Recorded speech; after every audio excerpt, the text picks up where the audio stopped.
வந்து எவ்வளோ பேசி பார்க்குறாரு அந்த ஸ்பான்சர் கிட்ட. அவங்க வந்து எதுக்குமே பிடி கொடுக்காம, இல்லைங்க கேன்சல் பண்ணிக்கிறது தான் கரெக்ட்டு அப்படின்ற மாரி சொல்லிடுறாங்க. அதனால ராகவ் வந்து அந்த அக்ரிமெண்ட் பேப்பரில் வந்து சைன் போடலாம் அப்படின்னு சொல்லிட்டு கேன்சல் அக்ரிமெண்ட்டில் எடுக்கிறாரு. அப்போ கரெக்டாக அபி உள்ளே வராங்க. அபியை பார்த்து லாவண்யா செம்மையா டென்ஷன் ஆயிடுறாங்க. "நீ எதுக்கு இங்கே வந்த? இங்கே மீட்டிங் நடக்குதுல்ல" அப்படின்றாங்க.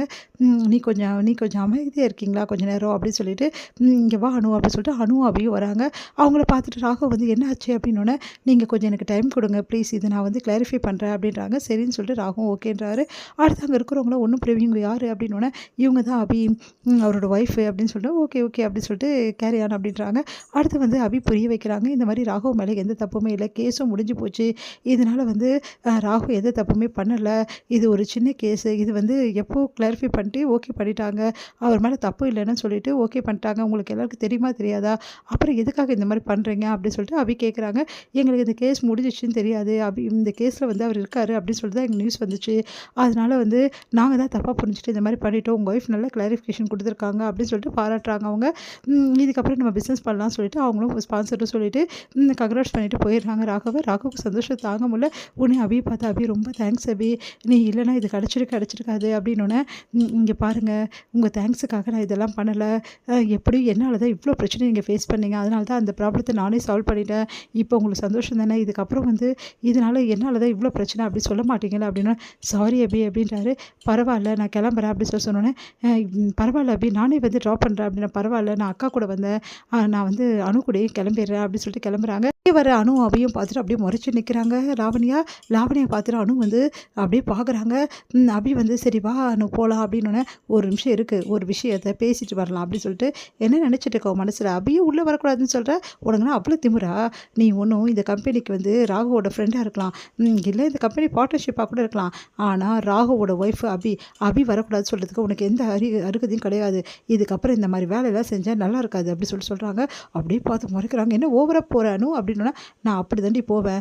இந்த பாரு, இதுக்கப்புறம் இந்த மாதிரி வேலையெல்லாம் வச்சுக்கினேன் 2 பேருக்குள்ளே இடையில வந்தேன், அப்புறம் அவ்வளோதான்" அப்படி சொல்லிட்டு போகிறாங்க.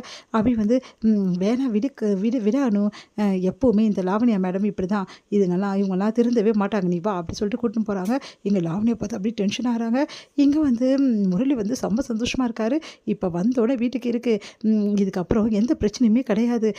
வந்து அபியை சீக்கிரமாகவே வந்து வீட்டை விட்டு துரத்துறதுக்கு சரியான வழி கிடச்சிச்சு. ராகவ் வந்து ரொம்ப டென்ஷன் ஆவான், அப்புறம் அழுவான், அப்புறம் பிரச்சனை பண்ணுவான். அதுக்கப்புறம் என்ன, அபியை வீட்டை விட்டு துரத்த போகிறான். இதான் நடக்க போது. சந்தோஷமாக இருக்காங்க. வீட்டுக்கு வந்து ராகவ் வராரு. அதுக்கப்புறம் எல்லாருமே வராங்க. வந்தோடனே வந்து நடந்த விஷயத்துக்கு எல்லாத்தையுமே சொல்கிறாங்க. அது கேட்டு எல்லாம் அதிர்ச்சி அடைகிறாங்க. "நிஜமாவா?" "ஆமாம் பாட்டி, மறுபடியும் நம்மளுக்கு வந்து எந்த பிரச்சனையும் இல்லைன்னு ஸ்பான்சர்லாம் வந்து ஓகே சொல்லிட்டாங்க. ஸ்ட்ராங்கும் பண்ணிட்டாங்க அக்ரிமெண்ட்டை. அதனால் எந்த ப்ராப்ளமும் கிடையாது. இதுக்கெல்லாம் காரணம் நம்ம அபி தான்" அப்படி சொன்னோன்னே சந்தோஷம் தாங்க முடியல பாட்டிக்கு. அபியை எல்லாரும் புகழ்கிறாங்க. இங்கே வந்து இதை பார்த்துட்டு முரளியால் தாங்கிக்கவே முடியல. செம கடுப்பாக இருக்காரு. இப்படி நடந்துருச்சு, மறுபடியும் ராகவுக்கு வந்து அந்த ஆர்டர்லாம் கிடச்சிடுச்சா? ஐயோ அப்படி சொல்லிட்டு, அது மட்டும் வேணும்னு மெயில் அனுப்பி வந்து, "இந்த கேஸில் நான் இன்வால்வேஷன் ஆகியிருக்கேன்னு சொல்லியிருக்காங்க. வசு குரூப் இந்த கேஸில் இருக்குன்னு சொல்லியிருக்காங்க. அதனால தான் அவங்க குழம்பிட்டாங்க. ஆனால் அது எதுவுமே கிடையாதுன்னு சொல்லிட்டு நம்ம அபி வந்து எல்லாமே கிளியர் பண்ணிட்டா" அப்படின்னு சொல்லிட்டு அனு சொல்கிறாங்க. அதை கேட்டு அதிர்ச்சி அடைகிறாங்க. முரளி அப்படியே பார்த்து டென்ஷன் ஆகுறாரு. "என்ன இது இப்படி பண்ணிட்டாலே" அப்படின்னு சொல்லிட்டு, "அபி ரொம்ப நல்ல வேலை பண்ணம்மா. இன்னைக்கு தான் ராகவ் முகத்திலேயே சந்தோஷத்தை நான் பார்க்குறேன். இவ்வளோ நாள் ரொம்ப டல்லாக இருந்தான். எனக்கே ஒன்றும் புரியல" அப்படின்றாங்க. "ஆமாம் ரொம்ப டல்லாக இருந்தான். இப்போ சந்தோஷமாக ராகவ். இதுக்கப்புறமாவது அபி எப்படிப்பட்ட டேலண்ட் ஆனவன்னு சொல்லிட்டு புரிஞ்சுக்கோ ராகவ்" அப்படின்னு சொல்லிட்டு அட்வைஸ் பண்ணிட்டுருக்காங்க அஞ்சலி.